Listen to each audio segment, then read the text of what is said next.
Obrigada, André, pela saudação, né? Queria agradecer o Fábio, né, a Janina, o Viário e os companheiros e as companheiras que fazem parte do grupo de pesquisa aqui da Faculdade de Economia, mas que é um grupo interdisciplinar, né, pelo convite, né, para participar desse evento tão importante e tão oportuno.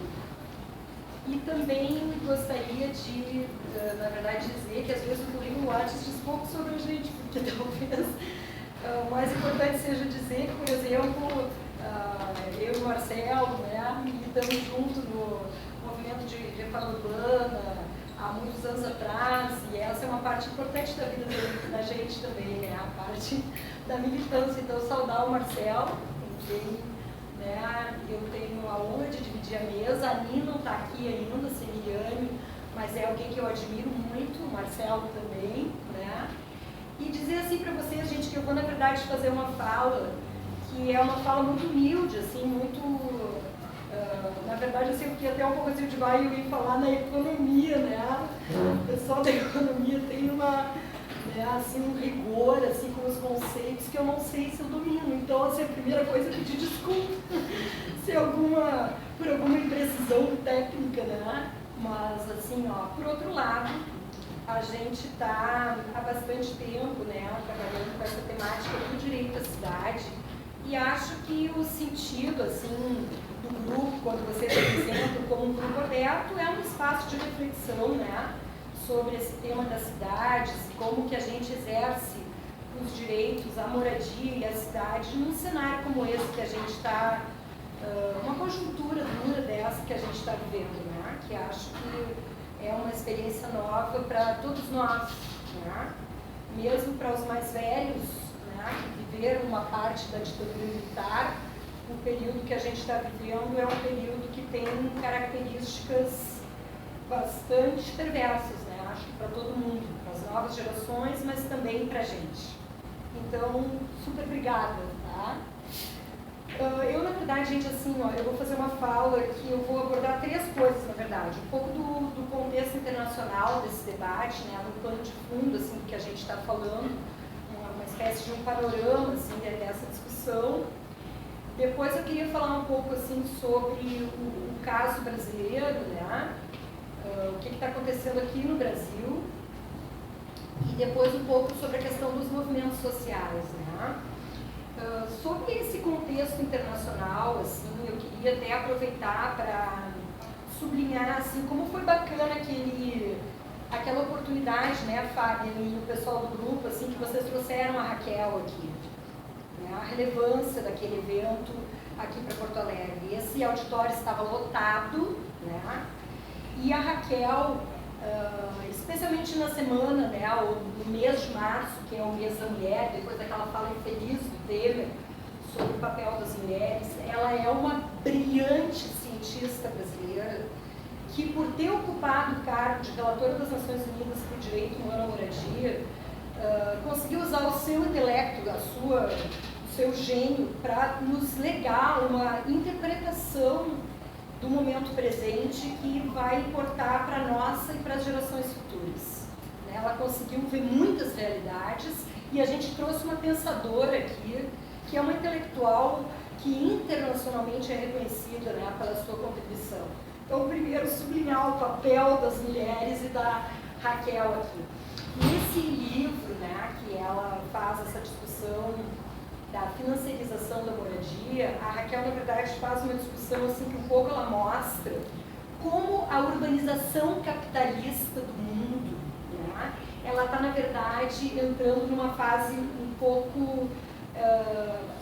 na verdade, nós estamos numa fase nova, né? Na verdade, a forma como o capital se relaciona com o espaço está mudando, né?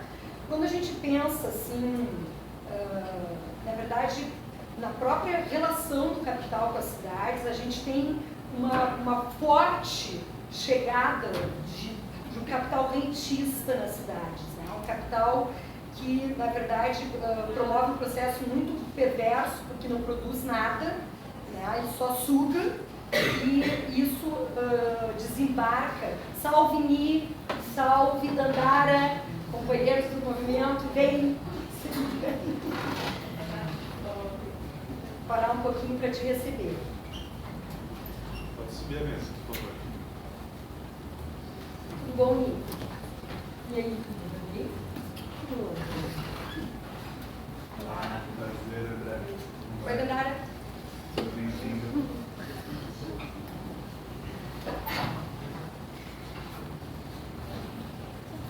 Na verdade, assim, eu posso continuar? Estava só começando recém, 5 minutos. Fiz uma saudação para ti. Na verdade, assim, estou super papel, né, no movimento. Acho que a gente tem que reconhecer, assim, muito legal e oportuno o convite para mim estar aqui, né. E, na verdade, gente, nesse novo período, assim, por exemplo, no caso brasileiro, por muito tempo, muitas narrativas de sociólogos, de juristas, de economistas chamaram a atenção sobre como o Brasil se urbanizou, concentrando a urbanização na orla, no sudeste, articulou urbanização com industrialização. Isso atingiu fortemente, por exemplo, a região de São Paulo, né? Como isso tinha um papel nesse processo para o próprio capital, como a presença dessas pessoas ali tinha um papel importante como força de trabalho, né? Um trabalho precarizado, mas que isso era importante. Esse modelo foi praticado no Brasil, esse modelo de imantar população para as cidades, né? Esse movimento de deslocamento do campo para a cidade aconteceu no processo de urbanização capitalista do mundo, não é uma característica só do Brasil, mas no Brasil aconteceu fortemente, e isso, na verdade, é substituído por um outro modelo, né? Em que, na verdade, as cidades, elas passam a ser vistas pelo capital de uma outra maneira, né? Na verdade, esse modelo anterior é abandonado e a questão da terra entra no centro dos interesses do capital, né? No caso das cidades, e a terra vista como reserva de valor, né? Na verdade, substituindo a maneira como ela antes era vista até como meio de produção, né? E acho que isso foi muito importante, assim. Na verdade, assim, quando a gente fala de terra, e claro que aqui na economia eu fico até envergonhada de falar disso, mas como a gente tem pessoas de outras áreas aqui também, tem povo do movimento, eu acho que é importante a gente salientar, a terra é um bem que tem, na verdade, um mercado que tem regras muito próprias, né, muito específicas. E, na verdade, por uma razão muito simples, o fato de que eu não tenho como mandar fazer mais terra, né, de que ela é um bem escasso, a gente tem, na verdade, uma valorização crescente dessa terra por essa escassez, né, que ela vai tendo, especialmente quando aumenta essa demanda por terra, e a gente começa a ter um processo em que se esgota um pouco as terras que estão disponíveis em um mercado formal tradicional, um mercado regular, e de onde essas terras estão disponíveis, por exemplo, porque estão registradas no cartório do registro de imóveis e tem um título de propriedade, né? E a gente começa a ver um avanço do capital em relação a uma parte das terras que estavam tradicionalmente fora do mercado, né? Isso acontece no mundo inteiro, ele vai, na verdade, abalar, quando a gente pensa no caso brasileiro, né? E isso pavimenta o caminho para um processo jurídico de apropriação de terras, por exemplo, de população quilombola, de população indígena, de populações rurais, de populações ribeirinhas tradicionais e, no caso das cidades, das favelas, né, que estão sempre localizadas em áreas em que elas estão no negativo das plantas dos cartórios de registro de imóveis, né? São áreas que não estão no sistema formal, não estão juridicamente reconhecidas pela tal da propriedade, né? São posses. E no caso brasileiro, gente, são posses que em alguns casos vêm desde a abolição da escravatura. Né? As favelas no Brasil começam com a abolição da escravatura. Né? Então, o capital começa a se voltar para esses territórios, né? E começa a querer promover uma apropriação dessas terras, para dar a essas terras usos mais mais lucrativos do que os usos para fins de moradia e de uma, eventualmente, no caso das áreas rurais, de uma agricultura de subsistência, né?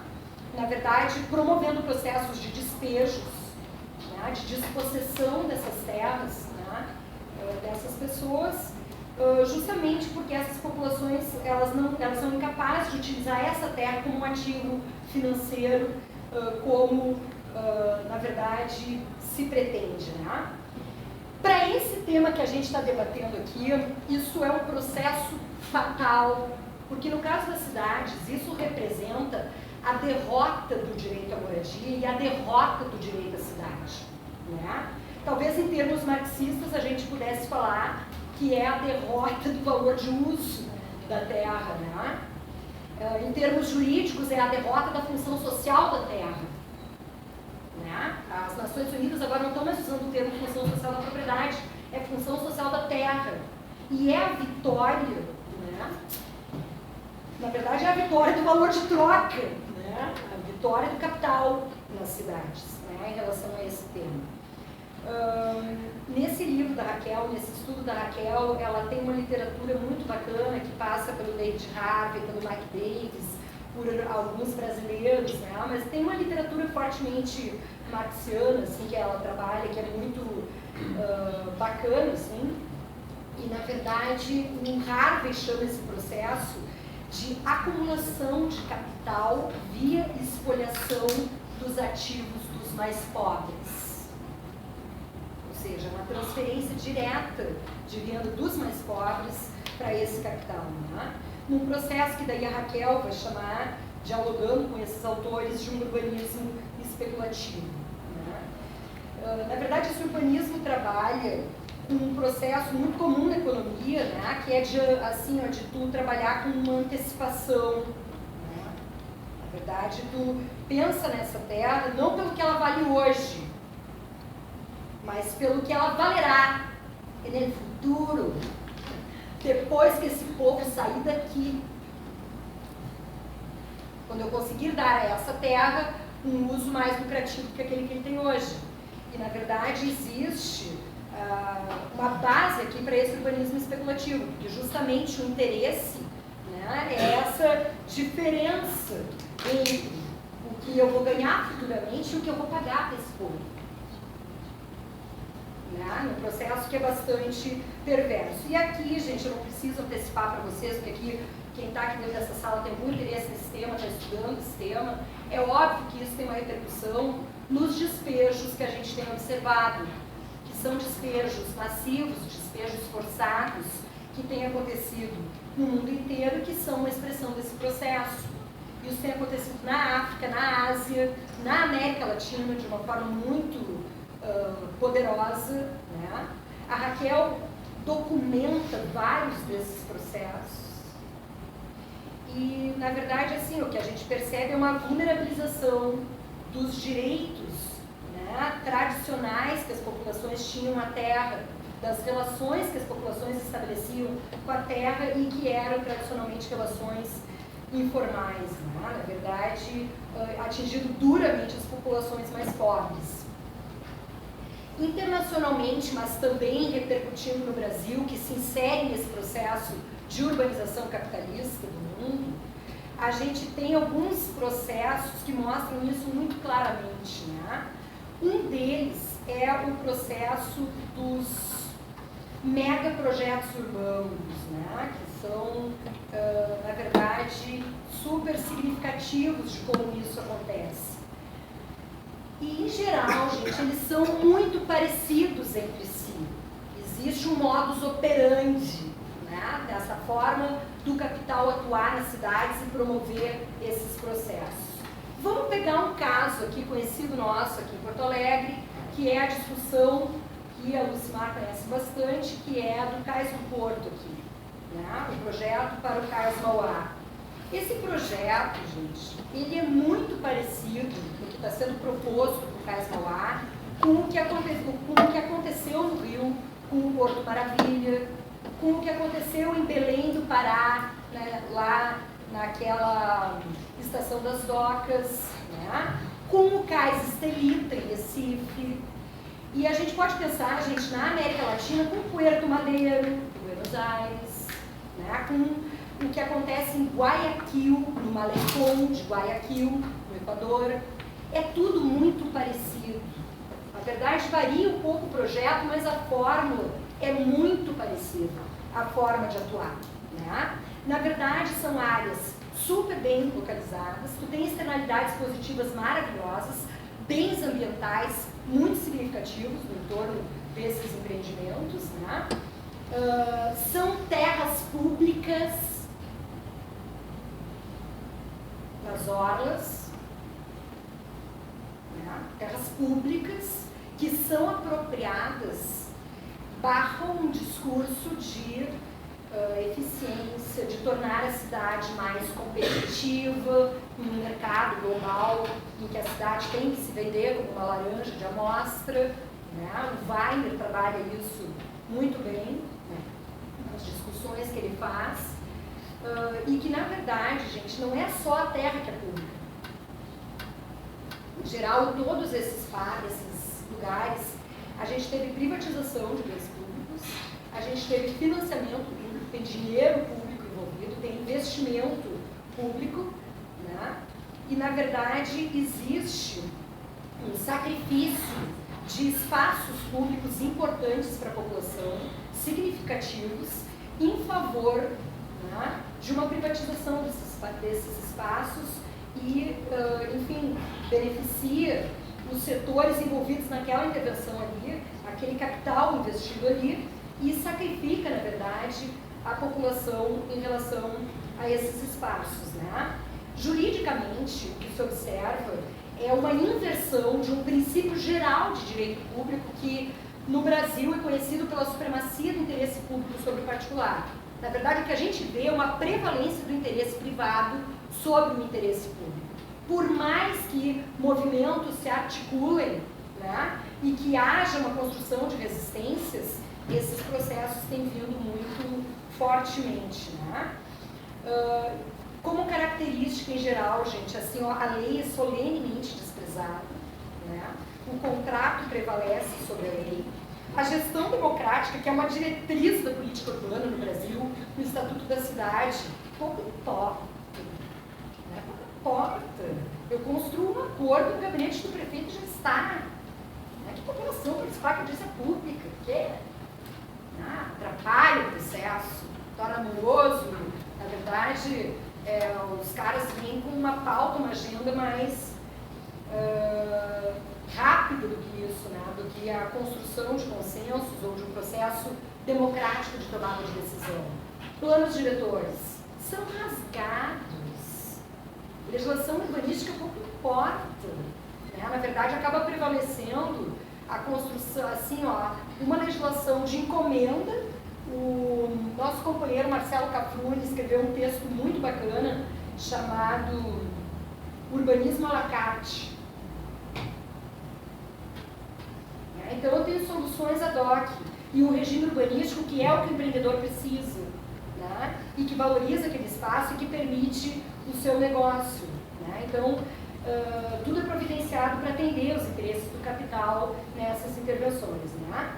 Um outro exemplo, gente, no caso brasileiro, mas não só, porque na África do Sul aconteceu a mesma coisa, são os eventos esportivos. E aqui a Copa do Mundo talvez tenha sido um exemplo mais significativo, né? Mais exemplificativo dessa forma de atuar.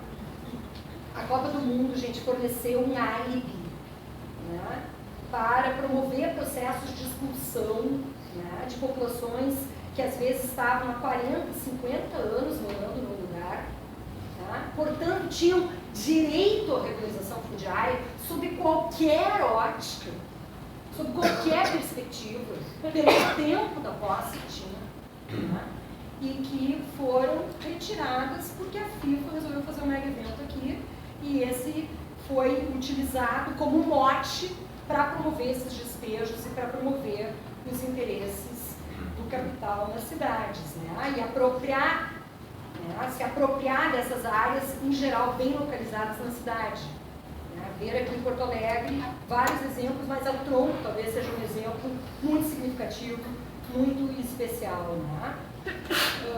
Nesse tipo de caso, gente, o que foi publicizado? Os riscos, né? O pagamento das obras necessárias. Quem paga é o poder público, quem paga somos nós. Né? Os riscos são publicitados, mas os lucros são privatizados. O Brasil, mesmo tendo uma legislação, gente, que é uma legislação considerada modelo na América Latina, que é o Estatuto da Cidade, que traz instrumentos de recuperação da valorização imobiliária gerada pelos investimentos públicos, como são as operações urbanas consorciadas, não promoveu uma operação urbana consorciada nessa Copa, em torno do Beira-Rio, em torno da Arena. Esses empreendedores, a gente, receberam esse regime urbanístico renovado, de graça, ao velho estilo poder público Papai Noel, pela valorização imobiliária que decorre dessa alteração da legislação urbanística. Foi tudo dado de presente, sendo que a gente tem legislação urbanística que permitiria essa recuperação, né? E na verdade, gente, assim, ó, teve coisas muito perversas que aconteceram nesse processo, né? Para além dessas, né, a questão do direito à moradia, que acho que a Ani vai nos falar bem melhor sobre esse tema pela experiência que viveu, né, nesse processo. Mas a gente teve, gente, coisas para além do direito à moradia que são, assim, ó, processos de aniquilação completa dos modos tradicionais de viver de um determinado lugar, de questões culturais ali que eram presentes nos territórios e que foram solenemente desprezados para ter um modelo FIFA. Né? Quando a gente estudou, né, o caso dos mega-eventos no Brasil, a gente teve coisas como a FIFA dizer que em volta lá do estádio de Salvador, as baianas não podiam vender acarajé.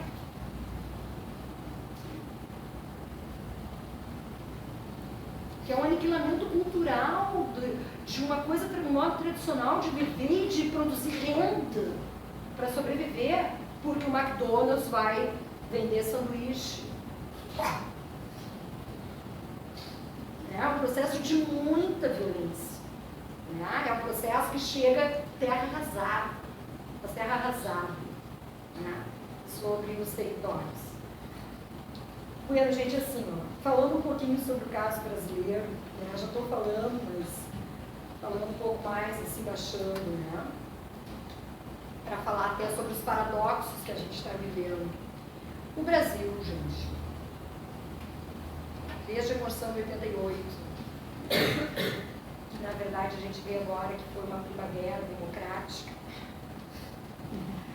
mas que a gente achou que ia durar forever, mas está complicado de acreditar que a gente vai rapidamente recuperar o que conquistou, né, que a gente achou que estava garantido. O Brasil, a gente acabou sendo, nesse processo, um dos primeiros países do mundo a positivar o direito à cidade. Colocar numa lei escrito o direito à cidade. O Brasil tem lá no Estatuto da Cidade direito à cidade sustentável, entendido como direito... Bem, podia ter dito isso, já era de maravilha.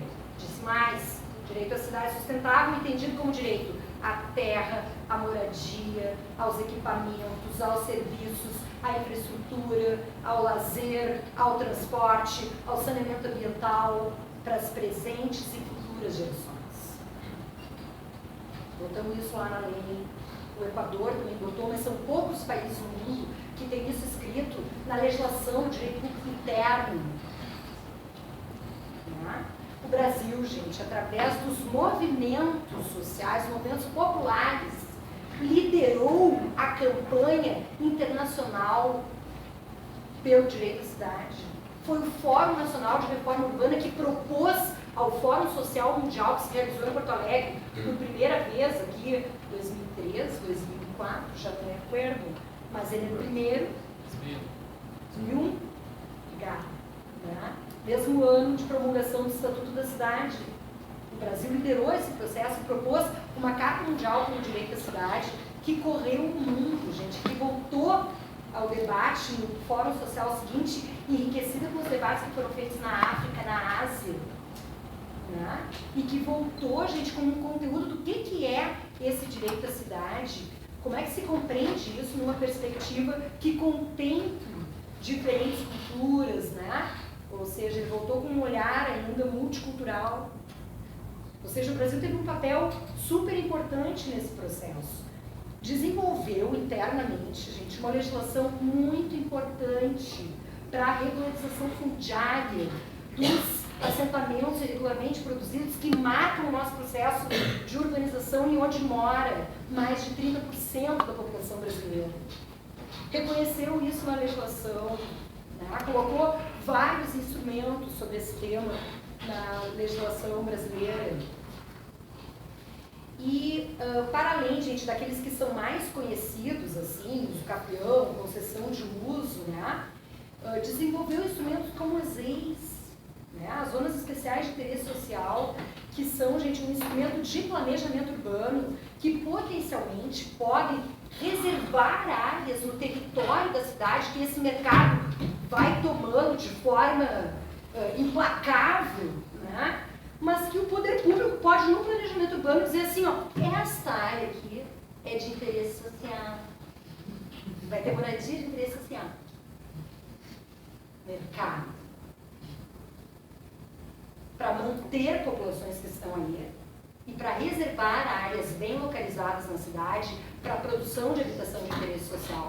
Um instrumento, gente, que talvez até mesmo no Brasil não se tenha compreendido todo o alcance que ele tem. Na verdade, é um instrumento central para a política urbana brasileira, as EIs, né? E que é um instrumento invejado na América Latina. Os nossos companheiros de América Latina ficam assim, ó, não acreditam que existe uma coisa assim no plano diretor, que tu vai botar ali e que a Gold você não vai poder comprar, sabe? Porque aqui é uma moradia de baixa renda. Pronto. Né? Se acabou. Ou seja, tem um papel, é importante, né? E preserva essas áreas. Além disso, gente, eu até trouxe aqui, tinha mostrado antes para o Marcelo e para o Simar, o Brasil produziu, gente, um relatório para a Conferência Habitat, o IPEA, tá? O Instituto de Pesquisa Econômica Aplicada, produziu um relatório para a Conferência Habitat 3, que aconteceu em outubro de 2016, sob a presidência do sociólogo Gessé de Souza, que é a melhor fonte de dados sobre o urbano do Brasil que a gente tem desde o censo de 2010. Com dados super atualizados sobre quais são as cidades brasileiras em diferentes áreas. Né? E, na verdade, a gente preparou, durante o governo Dilma, este último mandato da Dilma, com toda a tribulação, que é em conformidade com a eleição desta mulher, né? Todo o processo político que nós vivemos, produziu um processo preparatório para a conferência na qual o Brasil foi um player importantíssimo. No processo preparatório da Conferência Habitat 3, o Brasil introduziu o direito à cidade na discussão internacional. Tinha grupos de trabalho, né? Foram 10 grupos de trabalho, as policy units. Uma delas era sobre direito à cidade, os brasileiros estavam lá e contribuíram enormemente na discussão sobre o que é esse direito à cidade. Coisas, gente, assim, que avançavam em relação ao que a gente tinha, como o fato de que a cidade é um bem comum. Estavam colocados na agenda, não está escrito assim, na nova agenda urbana não está escrito assim, mas no documento que saiu do processo de debate sobre isso, né, no grupo de direito à cidade é um bem comum. Como é tratado, gente, no mundo inteiro o meio ambiente, de que é um bem comum, né? Na verdade, um direito difuso das populações, de que a cidade teria esse caráter. Né? Então, na verdade, o Brasil teve um papel super importante, construiu uma legislação super importante e é óbvio, gente, aqui, tá? Estamos entre amigos, não é prefeito. A gente criticou o processo de preparação da Copa, estou criticando aqui. Só que às vezes, gente, com o que está acontecendo agora, a impressão que dá é que a gente era feliz e não sabe. Sabe? Porque consegue ser bem pior do que o que a gente tinha, com as críticas que a gente tinha e tudo, né? porque sempre mantivemos essa vigilância de movimento, de ver criticamente as coisas, mesmo que fosse um governo no qual a gente votou e no qual a gente concordasse, né? Eu acho, gente, que a gente, e eu, na verdade, vou até me encaminhando para o final, que eu queria dizer assim, eu acho que a gente vive um grande paradoxo no Brasil em 2017. 2017, nos próximos anos, assim, né? Por quê, gente? Porque a gente aprovou, as Nações Unidas aprovaram, em outubro de 2016, uma nova agenda urbana, na qual o Brasil deu uma enorme contribuição. O documento, gente, até no currículo lá, foi mencionado isso, né? Eu, na verdade, coordeno um grupo de pesquisa, até a Aline está aqui, participava desse grupo, onde a gente trabalha com a questão do direito à cidade, e a pesquisa que a gente está fazendo agora é sobre a nova agenda urbana. Né? Nós lemos o documento, tão logo ele saiu do forno ali da conferência. Né? E o direito à cidade está contemplado na nova agenda urbana internacional. Ele está mencionado, se reconhecem os esforços dos países para a inclusão do direito à cidade no direito público interno, isso está escrito na agenda. E mais do que isso, gente, os componentes do direito à cidade estão lá. Né? O compromisso dos países com políticas para garantir a função social da terra, a gestão democrática da política urbana, o direito à moradia, né? Tal como ele está entendido no comentário geral número 4 das Nações Unidas, com todos aqueles componentes, o direito ao espaço público, né? A uma cidade que articula as relações campo e cidade, que preserva os bens ambientais.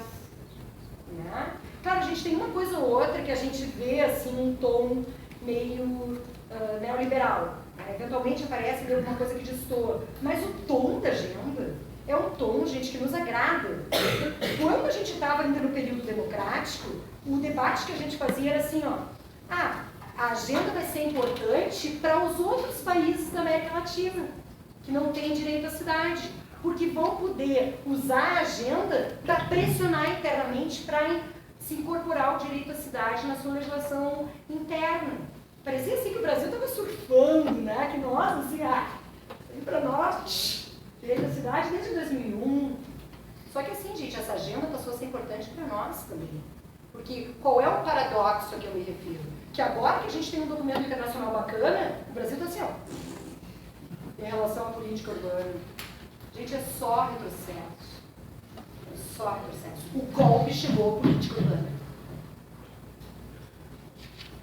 Na véspera do Natal, dia 23 de dezembro, o Temer mandou uma medida provisória ao Congresso Nacional. Parêntese. A Constituição diz que medida provisória é para temas urgentes. Começa a inconstitucionalidade por aí. Não é? Começa a inconstitucionalidade pela utilização de uma medida provisória para fazer isso. Mandou, gente, uma medida provisória que altera 4 regimes jurídicos de terras no Brasil. Amazônia, legal. As terras rurais, a regularização fundiária urbana e o Código Civil foi alterado por medida provisória. Gente, isso é tão louco como se uma medida provisória alterasse o Código Penal, o Código Tributário, o Estatuto da Criança e do Adolescente e o Estatuto do Idoso. Uma salada com terra. Dentro desse movimento, né, econômico, né, da maneira como o capitalismo reposiciona a cidade e o papel que ela passa a cumprir nessa agenda. Na verdade, gente, todo o sentido da medida provisória é facilitar essa tomada de terras dos pobres. Terminou aquele negócio de regularização fundiária com urbanização, com participação popular, o negócio é titular. Entrega título para todo mundo, aí todo mundo está no cartório do registro de imóveis. Isso deixa de ser um negativo, né? Uma área na cidade que não está formalizada, está tudo formalizado e eu vou tomando. Né? Vou comprando, a bolsa vai comprando e vai botando, né? Vai substituindo os usos as faixas de renda que usam e vai expulsando essa população, sabe para onde, né? Então, gente, são muitos retrocessos com essa política, né? Na verdade, a Alice certamente vai falar mais sobre isso, mas também cortes de recursos para o programa Minha Casa Minha Vida, né? Isso também é uma coisa bem clara que está acontecendo. O Conselho das Cidades, que tem competência para opinar sobre essas matérias, gente, é totalmente desconsiderado esse negócio. Porque tem gente que faz um golpe como esse, né? Que, na verdade, depõe uma presidente sem crime de, uma presidenta sem crime de responsabilidade e passa reto e segue promovendo a agenda que está promovendo, não está preocupado em ouvir o Conselho. Ai, o Conselho da Cidade faz-me rir.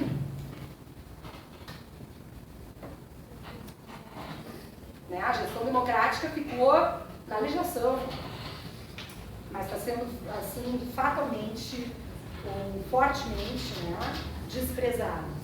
Essas ilegalidades todas que esse governo está promovendo, gente, tem coisas tão inconstitucionais. Eu falei do modo, né, de ser uma medida provisória que teria que ter sido por lei. Mas tem coisas, gente, como por exemplo, assim, que são verdadeiros dogmas jurídicos que estão lá acima desde o Código Civil de 1916. Por exemplo, que não há uso capião em área pública. Isso acabou. Agora, independentemente do prazo, qualquer grileiro que tiver numa área pública pode ficar com aquela área pública. Não menciona o prazo. Assim, ó, o pessoal de Brasília, as mansões de Brasília que ocuparam a área pública estão feitas. O povo que grilou 50 mil hectares, 100 mil hectares, 500 mil hectares na Amazônia. Ai, que ótimo. Pode comprar agora, pode, né? Acabou esse negócio de que essa relação com a terra pública, né? Ela era, na verdade, assim, só se fosse baixa renda e não era uso capião, era concessão de uso. Acabou. Renda não interessa mais. Né? Ou seja, uma facilitação bem grande desse processo. Todas essas ilegalidades, gente, elas, na verdade, autorizam a desobediência civil dos movimentos sociais. Autorizam firmemente a construção de processos de resistência, porque nós estamos defendendo algo que a gente sabe o que se trata, né, e que está sendo, na verdade, usurpado. Então, a mobilização dos movimentos sociais, assim, dos movimentos populares especialmente, né, os processos de construção de resistência, de proposição, né, eu acho que eles vão ser muito importantes nesse período. E eu queria só citar 4 exemplos incríveis, né, que eu acho que podem ser lembrados nesse momento e que, dos quais eu... Tipo assim, a gente tem tanta derrota que alguma coisa tem que nos animar, né? O processo dos ocupas, né? Que foi, na verdade, protagonizado pela juventude, né? Na verdade, assim, gente, os ocupas dos secundaristas em 2015 e depois em 2016, né? E o processo dos ocupas das universidades, que a gente tem aqui ocupantes presentes, né, que protagonizaram esse processo, tem gente assim, ó, contra a PEC do fim do mundo, né, contra a PEC que congelava gastos em educação, saúde, etc. Tem gente, a PEC foi aprovada com tudo que esses golpistas mandam para o Congresso. Eles já viram isso quando aprovaram o impeachment, que tinha maioria para aprovar o que quisesse, e é o que estão fazendo, né?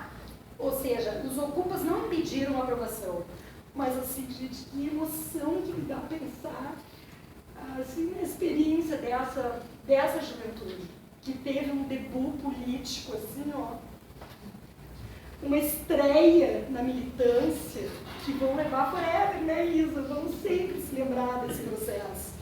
E nunca mais a relação dos professores, dos funcionários da universidade será a mesma.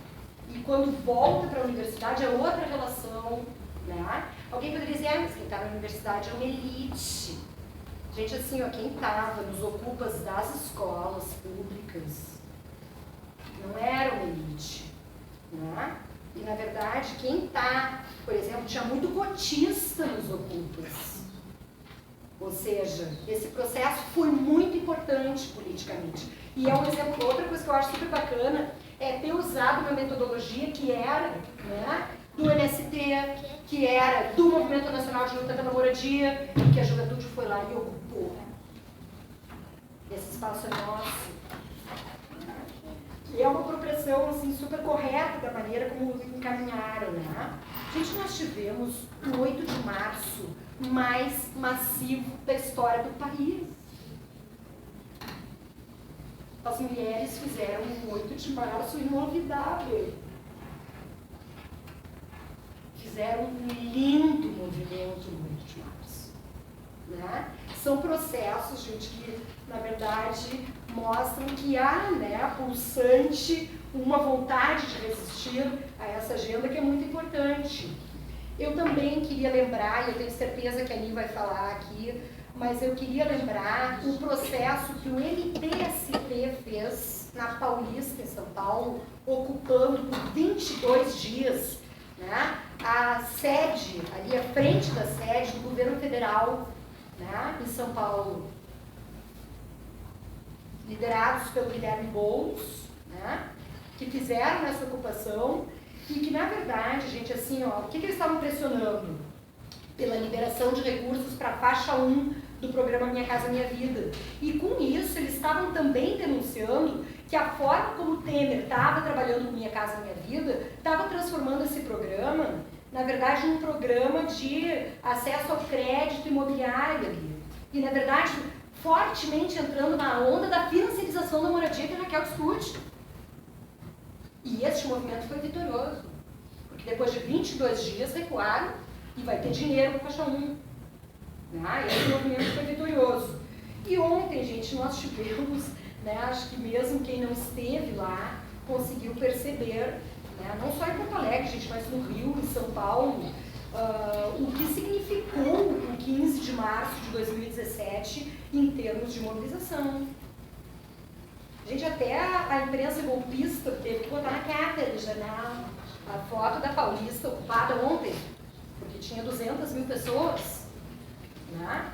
No Rio de Janeiro, número igual, Porto Alegre, bastante gente, muitas cidades no Brasil. Então, gente, na verdade, eu penso que a gente está num processo, uma conjuntura muito difícil para os movimentos sociais, onde a gente tem muitas dificuldades para atuar, estamos atuando, na verdade, contra uma agenda de retrocessos, né? Mas que os movimentos sociais vão ter um papel fundamental no próximo período. Né? Esse governo está podre,